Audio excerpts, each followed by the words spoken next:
죽느냐 사느냐 전략이 필요한 시간 이사말로. 이기느냐 지느냐 싸움에서 전략이 필요한 시간 이사말로 윤태권 도모와 정치분석 실장과 함께합니다. 안녕하세요. 네, 안녕하세요. 자, 유튜브로 한미수님 고릴라로 듣다가 유태권 실장님 오신다고 해서 유튜브로 돌아왔습니다. 이 얘기는 목소리만 들어서는 만족하지 못한다. 얼굴을 보고 싶다라는 얘기입니다. 감사합니다. 예, 화면이 지금 자 윤태권 실장이 웃고 있습니다. 한미수님. 김민쥐님 나는 김태현 댓글팀이다. 크크크크. 왠지 제가 아는 사람인 것 같은데? 성이 김씨고 이름이 쥐로 시작되는 저희 프로를 거의 매일 듣는 제 아주 친한 후배가 있는데 그 사람인 것 같은데 제가 오늘 끝나고 한번 전화를 해보도록 하겠습니다. 맞을 거예요. 김쥐. 야, 느낌이 왔어요. 예. 이름은 외자 이름을 가진. 제가 한번 방송 끝나고 전화해보고 내일 아침 알려드릴게요. 예. 자, 오늘 준비한 거가 여러 가지가 있는데 역시 가장 큰 이슈는 전당대회 아니겠습니까? 네. 국민의힘 전당대회. 지난번 출연했을 때 결선 투표 가능성이 낮다라고 했었어요. 네. 2주 전에. 네. 그 이후에 또 많은 일들이 있었습니다. 네. 많은 이슈가 있었고 지금 어떻게 봅니까? 결선 투표 갈 가능성이 높습니까? 낮습니까? 지금도 저는 큰 변화는 없는 것 같아요. 네. 그러니까 상황 변화가 오려면은 1등 주자가 내려가고 2위, 3위권 후보가 올라가고 이게 같이 벌어져야 되지 않습니까? 네. 근데 크게 이제 그런 부분은 없는 것 같아요. 많은 일들이 벌어졌지만은 그게 상쇄되거나 예. 혹은 대세론이 더 강화되거나 그런 쪽이었던 것 같고, 그리고 지금 한동훈 후보의 특징이라는 게 흔히 이제 우리가 밴드웨건 효과 1위 네. 후보는 제가 여러 번 말씀드리지만은 이 세상 일이라는 게 잘 되니까 잘 되고 안 되니까 안 되고 그게 밴드웨건 효과라고 하는데, 거기다가 또 묘하게 언더독 효과까지 누리고 있단 말이에요. 중진 의원들이라든지 대구시장, 충남지사 이런 분들이 막 공격을 하니까 그게 또 언더독 효과로 나타나는, 밴드웨건이 별로 저하되지는 않는 것 같고 오히려 언더독은 붙는 그런 제가 현재까지 판단하는 거는 그러하고, 그래서 오늘 전당대회 결과 물론 다들 뚜껑을 열어봐야 된다고 늘 이야기를 합니다만은 네. 그게 우리가 큰 선거에서 뚜껑 열어봐야 된다는 것은 여론조사가 한 플러스 마이너스 2, 3% 아하. 그 오차 범위 내에 붙어 예. 있을 때는 정말 뚜껑을 열어봐야 되고, 또 그 다음에는 원내대표 경선 같은 것들 한 수가 1, 없죠. 200명 이렇게 네. 하는 거는 아침에도 뭐가 바뀔 수 있고 맞아요. 하기 때문에 알 수가 없는데, 이거 80 몇만 명에다가 네. 전 국민 상대 20% 여론조사가 있으니까 그렇게 많이 바뀔까? 아유, 근데 이렇게 말해놓고 또 바뀌면 어떡하나 싶은데 그러니까 지금 이렇게 말씀드릴 수 있겠죠. 만약에 결선에 간다라고 하면 그게 대이변이다. 예. 네. 그 현재 얘기는 상황에서는. 레네님께서 태곤님은 누가 될지 말해줄까 말해달라는데. 아니 그건 이제 제가 지금까지 이게 상황 같은 것을 정리해 드릴 수는 있는 거고 현재 결과가 이러하다. 제가 어떻게 압니까? 그래도 모르죠. 지금 얘기한 거로 보면 답은 다 나왔구만. 그러니까 흐름은 밴드웨건 효과는 강해지고 네. 언더독 효과는 없다. 그럼 흐름은 이제 그러한데, 그러니까 네. 이게 바뀐다면은 네. 되게 대단한 이변, 우리가 감지하지 못했던 물 밑에 흐름이 예. 막 이렇게 있었구나라고 제가 결과론적으로 설명을 해야 되겠죠. 일단 윤태곤 실장의 얘기를 들어보면 오늘 결선 투표 없이 한동훈 후보가 되는 가능성이 높다는 취지로 네네. 얘기하는 겁니다. 자, 그런데 만약에 대이변이 일어난다면 물 밑에서 체크하지 못했던 변화가 있다 이거잖아요. 그러니까 우리가 체크했던 흐름들이 생각보다 훨씬 컸구나. 예. 대통령에게 힘을 실어줘야 되겠다라는 예. 그런 힘. 그다음 이 당이 그래도 좀 중진들 위주로 돌아가야 되겠구나라고 예. 하는 침묵하던 흐름들이 알고 보니 침묵하는 다수였다. 예. 그거겠죠. 결과론적으로 본다면. 아니 그런데 지금 언론에서 보고 있는 선거 막판에 생겼던 변수 네. 이거로 지목되는 게 요거거든요. 나경원 후보와 한동훈 후보의 강한 충돌이 있었던 패스트트랙 네네. 공소취소 부탁 논란. 제가 개인적으로 부탁한 겁니까? 네. 요거. 네, 그게 아까 제가 말씀드린 플러스 마이너스가 상쇄되는 느낌인데 네. 제가 볼 때도 한동훈 후보가 처음에 나경원 후보가 막 공격을 했지 않습니까? 아까 추미애 전 장관도 나왔지만은 예. 왜 추미애처럼 못했냐, 왜 네. 이재명 구속 못 시켰냐, 법무부 장관이 어떻게 그걸 하냐라고 하는 과정에서 이제 예. 그러니까 그런 법무부 부탁도 했지만 내가 못 들어드렸잖아요. 아, 예. 라고 뭐 폭로 그 의도된 폭로인지 뭐 언급결에 나온 건지 모르겠지만 제가 볼 때도 그건 뭐 안 했으면 더 좋았을 것 같긴 해요. 예. 하지만 그 이후에 그걸 계속 이렇게 막 물고 늘어진다든지 했던 것들 나경원 그러면 후보가? 사람들이 볼 때 아니 그럼 지금 박성재 장관한테는 왜 부탁 안 하지? 오. 뭐 그런 것들에 대한 게 네. 좀 상쇄되는 면들이 있었던 것 같고 당에서도 뭐 어젠가 그젠가 이른바 패스트트랙 만찬 예, 맞아요. 이런 걸 했다면서요. 예. 제 생각엔 이런 사람들이 있을 거예요. 자 한동훈 체제가 들어선다고 했을 때 예. 나는 한동훈 체제가 들어서건 말건 끝까지 각 세울 거야. 어허. 어차피 저 오래 못 가. 예. 라고 판단하는 분들이 있고 예. 내가 좀 부정적이긴 했지만은 이걸 기정사실로 받아들여야지 뭘 어떡하겠어 네. 라고 생각하시는 분들이 있고 거기에 대한 이제 미묘한 차이 아니겠습니까? 예. 아니 그 공소 취소 부탁 논란 그거에 관해서 앞서 그 얘기 있었잖아요. 그러면은 한동훈 후보가 안 했으면 좋았을 거라는 이유는 뭐예요? 그러니까 그런 거죠. 네. 뭐 늘 한동훈 후보한테 지적되는 것들 중에 큰 게 하나가 네 말이 틀렸다는 게 아닌데 네. 그렇게까지 아. 해야 돼? 아. 라고 하는 거. 근데 그러니까 한 후보가 이번 전당대회 보면은 그런 지적을 되게 의식한 게 보였어요. 그러면서 네. 본인도 그런 말을 몇 번 했지 않습니까? 내가 민주당한테 하듯이 하면은 하는데 참고 있는 거 아시죠? 라는 네. 이제 말을 많이 했잖아요. 본인 스스로. 그러니까 그걸 누르는 게 많이 보였어요. 근데 한번 팍 튀어나온 네. 거겠죠. 뭐 일단 본인이 그 이후에 이건 의도된 게 아니고 이제 실수였다. 네. 뭐 사과도 사과를 하고. 하긴 했는데 그런데 이제 나경원 후보하고 거기다 원희룡 후보까지 참전해서 이거를 계속 이제 한 후보에 대해서 공격을 했단 말이에요. 근데 네. 앞서 윤 실장이 얘기했던 그 부분 그러면은 당시에 법무부 장관이었던 한동훈 후보가 그거를 부탁을 받았으면 공소 취소를 해줬어야 되는 거냐? 원희룡 후보가 나경원 후보는 동지 의식이 없다. 뭐 이렇게 그건 공격하는데 이제 그거 뭐 어떻게 한 보세요? 두세 가지가 이제 한동훈 후보가 굳이 그 말을 이게 직접 한 거에 대해서는 예. 동지 의식이 없다라는 비판은 가능할 수 있을 것 같아요. 뭐 장관이라고 해도 이제 큰 정권의 이제 식구인데. 예. 근데 그 말을 한 거에 대해서 비판한 거 하는 거하고 예. 왜 너 그거 안 해줬냐? 그럼 지금 박성재 장관이라도 해줘야 된다라는 이야기잖아요. 네. 그러니까 그건 저는 좀 별개의 이야기가 될 수 있을 것 같고 또 하나는 이게 아무리 당내 경선이지만은 전 국민들이 보는 앞인 거잖아요. 예. 근데 그렇게까지 말을 해도 되는가? 내 속마음은 그렇다 하더라도 예. 조금 남 보는 눈 시각도 있고 한데 너무 이게 안의 이야기만 하는 거 아닌가? 그런 느낌이 예. 들었어요. 알겠습니다. 자 그러면 이제 오늘 결과가 나옵니다. 뭐 결선 투표를 가면은 며칠 후에 확정이 되겠지만 이게 결국은 한동훈 후보가 당대표가 되느냐 안 네. 되느냐에 따라서 이제 당정 관계가 어떻게 되느냐는 우리가 좀 짐작해 볼 수 있을 것 같은데 만약에 되는 경우 한동훈 후보가 당대표가 된다면 당정 관계가 어떻게 될 거라고 보세요? 뭐 첩첩산중이겠죠. 예. 한 후보가 뭐 그런 말 많이 했지 않습니까? 많은 사람들이 말렸다 나한테 예. 전당대 나가는 걸. 예. 그 말린 사람들의 대다수는 떨어질까봐 말린 게 아니라 된 이후에 특히 이제 대통령하고 관계라든지 이런 부분에 대한 우려 때문이었던 것 같아요. 제가 볼 때는. 되고 나서가 더 문제다. 네네.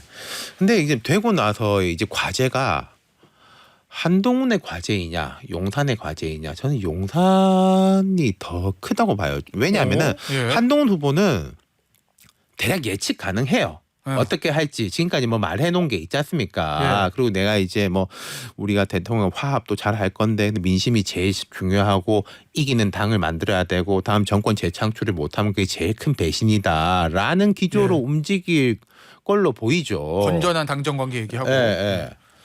근데 그럼 이제 용산은 이제 어떤 식일 것인가? 이게 지금 여론을 볼 때는 이러하지만은 우리가 생각할 때는 그게 아니야. 예. 라는 식으로 계속 갈 거냐 안 갈 거냐. 그게 더 관건이라는 거죠. 한동훈이 먼저 용산을 막 이렇게 공격한다? 예. 그 가능성은 좀 낮아 보이는데 지금 이제 뭐 몇 가지 이슈들 있지 않습니까? 김건희 여사 그걸 뭐라 그럽니까? 비공개 제3지대 제3의 장소에 소환 조사하는 거. 예. 비공개로 제3의 예. 장소의 소환 조사로 인해서 지금 검찰총장하고의 뭐 이 음. 갈등이라든지 뭐 대통령 선임 행정관이 음주 사고를 냈는데 감찰 조사를 40일간 했다. 뭐 저는 이런 거는 참 처음 봤는데 네. 뭐 그런 사안이라든지 그리고 하나 더 자 지금 이제 어쨌든 친윤 혹은 친윤을 자임하는 많은 사람들이 특히 원희룡 후보 캠프 쪽에 많이 가 있잖아요. 네. 지원하고 전당대회 끝나고 나서 만약에 어떤 대통령실이나 공공기관 인사를 하는데 거기 사람들을 모르겠습니다. 제가 배려 이런 네. 말 하는 건 좀 이상하지만은 네. 이게 배려용 자리가 있고 예. 핵심적으로 진짜 일하는 포스트가 있는 거잖아요. 아, 뭐 그렇죠. 예. 핵심적으로 일하는 포스트에 그분들을 이렇게 쭉 포진시킨다면 예. 그거는 거꾸로 어느 쪽이 먼저 선전포고냐라고도 볼 수 있는 거죠. 자, 그럼 그 얘기는 만약에 이제 한동훈 후보가 결선 없이 당선이 됐어요. 네. 그러면 용산과의 관계 설정을 어떻게 하겠다. 건전한 당정 관계를 하겠다라고 공언한 상태에서 당원들이 선택한 것이거든요. 그렇죠. 그럼 그리고 용산에서도 공식적으로 이야기한 게 예. 우리 전당대 관여 안 하고 전당대에서 나타나는 민심과 당의 이제 당원들의 의견을 당연하게 수용한다라는 이제 공식적인 멘트를 내놓은 바가 있죠. 자, 공식 멘트는 그래요. 네. 그리고 당선되면 한 후보는 대표가 돼서 자기가 말한 대로 할 거예요. 네. 그럼 결국 키는 용산이 그걸 받아주느냐, 그렇죠. 아니면은 한동훈 대표를 계속 뭐 흔드느냐, 네. 요 얘기라는 말씀이신 거죠. 그렇죠. 어떻게 갈 거로 아, 전망하십니까? 그건 뭐 저도 알 수가 없죠. 근데 지금까지로 봐서는 네, 지금까지로 이게 봐서. 뭐 대통령의 뭐랄까 소신이랄까 고집이랄까 이런 거는 뭐 같은 말인데 표현을 어떻게 하느냐에 다른 거니까 제가 늘 말씀드린 이게 워낙 강한 분이니까 네. 어떻게 할지 모르겠는데 근데 이런 거 있었지 않습니까? 총선 때도 이른바 1차 유난 갈등 때 네. 이게 한동훈이 지지하고 지지하지 않고서가 아니라 지금 한동훈 쳐내면 그때 저도 방송에서 그런 말씀드렸는데 아니 이거 어떻게 총선 자체를 치를 수가 없다. 예. 거기에 대해 가지고는 당의 대다수가 어허. 공감했단 말이에요. 예. 근데 지금도 예컨대 뭐 김옥균 프로젝트니 뭐니 아, 뭐 그 이런 얘기 하려고 식으로 그랬어요. 해가지고 예. 뭐 3일 만에 그렇게 됐습니까마는 그럼 한 몇 달 만에 한동훈 체제를 붕괴시킨다. 그것도 만약에 뭐 한동훈이라는 사람이 큰 스스로의 잘못이라든지 어떤 이런 걸 해가지고 되면 또 모르겠는데 예. 밖에서 그럼 지금 이제 7월이지 않습니까? 뭐 10월, 11월 연말 그런 거 하는 게도 시간이 걸리니까 그래서 또 전당대회 해가지고 내년 올 말 내년 초에는 친윤 체제로 들어선다? 그러면 그건 글쎄요. 저는 뭐 1차 유난 갈등 당시에 총선 때 하고 예. 비슷한 느낌이 나게 되는 거죠. 그 소위 말하는 김옥균 프로젝트라는 그런 실현 가능성 없다. 아니 그거를 모르겠습니다. 뭐 나경원 후보도 그런 말씀하시던데 뭐 대통령이 누구를 되게는 할 수는 없어도 안 되게는 할 수 있는 거 아니냐라는 이야기를 하던데 예. 그 실은 하려면 하는 건데 했을 때는 매우 안 좋은 결과가 나온다라는 거죠. 그 말은 할 수 있죠. 이게 지금 제가. 누가 만들어 돌린 거예요? 김옥균 프로젝트. 모르겠습니다. 근데 참 네. 이름도 희한해요. 3일천하 찾다가 네. 대한민국 여기 3일천하 김옥균 생각나서 김옥균 프로젝트 했는 것 같은데. 예, 알겠습니다. 저 앞서 제기했던 이슈들 중에서 윤 실장이 얘기했던 것 중에 하나 이거 좀 보죠. 김건희 여사 비공개 제3 이걸 제3의 장소 소환 조사. 요거 이게 이제 법적으로 어떠냐는 평가는 이제 우리는 하지 않고 정무적으로만 볼게요. 이거 결국에는 검찰의 얘기에 따르면 김건희 여사는 제3 중앙지검 얘기입니다. 중앙지검은 조사는 해야 되겠고, 근데 김건희 여사 측에서 검찰청 출두보다는 제3의 장소로 고집했고, 그래서 절충점을 찾아가지고 이렇게 한 거다라는 게 이제 중앙지검 얘기거든요. 네. 이 정부적인 판단은 어떻게 보십니까? 제3의 뭐 장소에서 오늘 한 거. 보니까 뭐 별의별 보도가 다 나오던데 예. 조사하는 게 알려지면 조사 중단하고 갈 수 있다. 뭐 검사들이 뭐 어디는 휴대폰을 냈다고 하고 어디에서는 여기가 이제 전파가 끊기는 공간이기 때문에 휴대폰 내고 말고 하고 상관없다. 네. 그러니까 이 휴대폰 그 의미는 이거겠죠. 조사하다가 뭐 중앙지검으로부터 지침을 받는다든지 예. 그런 걸 할 수 없는 상황에서 조사가 진행됐다라고 하던데 그게 오늘 동아일보 보도고 네, 앞서 네, 얘기한 네. 건 어제 채널A 보도. 예. 그 기억하실지 모르겠는데 송경호 지금 부산고검장인가요? 부산고검장에서 이창수 서울중앙지검장으로 바뀔 때 제가 그런 말씀을 드렸어요. 같은 결과가 나오더라도 지금 뭔가 알력이 있고 갈등이 있고 소신을 세우는 것 같은 느낌이 있는 송경호가 내놓는 결과와 예. 그 송경호를 빼고 뭔가 좀 말을 잘 듣기 때문에 쓴다라는 느낌을 주고 있는 이창수가 내는 결과는 사람들이 받아들이는 게 다르다. 같은 결과를 하더라도 예. 저는 그 말씀을 계속 드리고 싶어요. 이게 뭐 무혐의로 가닥 뭐 이런 보도도 이제 빨리 나오던데 예. 이게 검찰에 가고 해가지고 좀 오래 조사하고 제가 또 옛날 이야기 하자면은 제가 늘 영장 실질 심사하는 그 예. 분들은 도대체 새벽 3시까지 진짜 꼼꼼히 할까 아니면 한 2시간만 해놓고 예. 이따가 할까. 예. 이 검찰 수사 저는 안 받아봤습니다만은 예. 검찰 수사 받고 그걸 또 꼼꼼하게 조서를 체크하고 예. 하는 시간 자체가 오래 걸릴 수 있는 거잖아요. 차라리 이제 검찰청 가가지고 그런 좀 오래 하면은 예. 아유 그래 대통령 영부인 요즘 영부인이란 말 잘 안 쓰지만은 영부인이 또 검찰청까지 가가지고 저렇게 이제 고생도 했네. 라고 그리고- 하는 과정에서 사람들이 좀 마음이 풀어질 수도 예. 있는 거거든요. 늘. 그렇게 하고 무혐의 나오는 것과 그렇죠.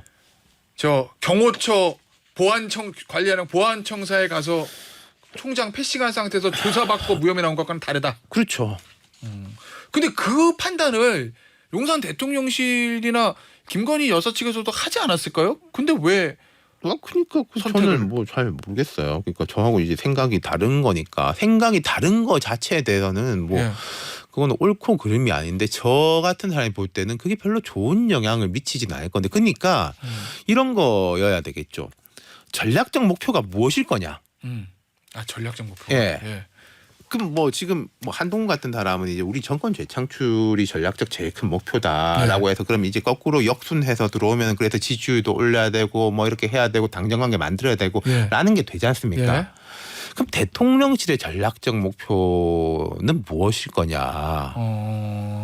저는 그게 약간 갸웃갸웃해질 때가 있어요. 제가 생각할 때 상식적으로도 대통령실의 전략적 목표는 대통령의 이제 지지율을 계속 유지하고 국정 운영에 이제 누수가 없고 궁극적으로 이제 정권 재창출에도 좀 좋은 영향을 미치는 대통령이요. 지지율이 높으면 예. 자기 주자들이 다 알아서 눈치를 보게 돼 그럼요. 있는 겁니다. 예. 근데 지지율이 낮으면은 예. 거리를 두려고 하는 거잖아요. 근데 뭐 몇 가지 사례들을 보면은 단기적으로 뭐 심기가 뭐 불편하면 안 된다. 뭐 이 권위가 하락하면 안 된다. 이게 자꾸 목표처럼 보인다는 거죠.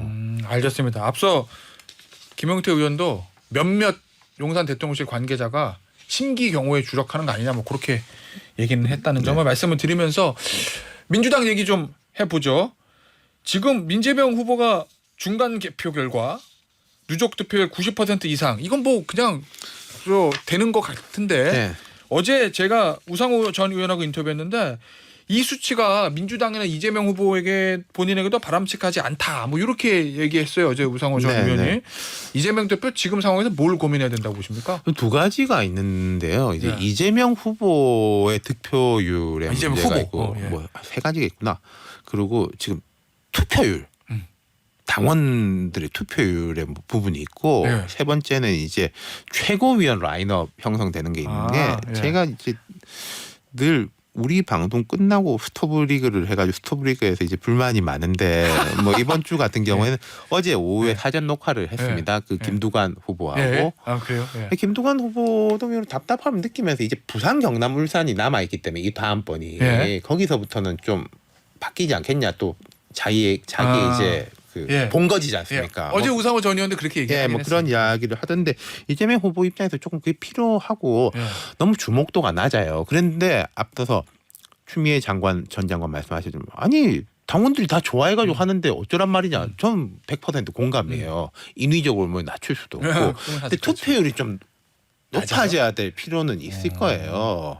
결과가 너무 뻔해서 투표율이 낮다. 뭐 이렇게 뭐 보시는구나. 그렇죠. 예. 그 다음에는 최고위원 라인업인데 자 제가 이재명 대표 입장에서는 지난주에도 그 말씀드린 것 같은데 최고위원이라는 것은 물론 이게 형식적으로 지도부가 다 이제 등가적입니다만은 국민의힘도 지금 러닝메이트 뭐 이러고 있는 판이니까 등가적이진 않죠. 그럼 이재명 대표 입장에서는 이 최고위원들이 이제 뭔가 나의 보완제 역할을 해줘야 되는 거잖아요. 네. 보완제라는 것은 내가 좀 부족한 부분.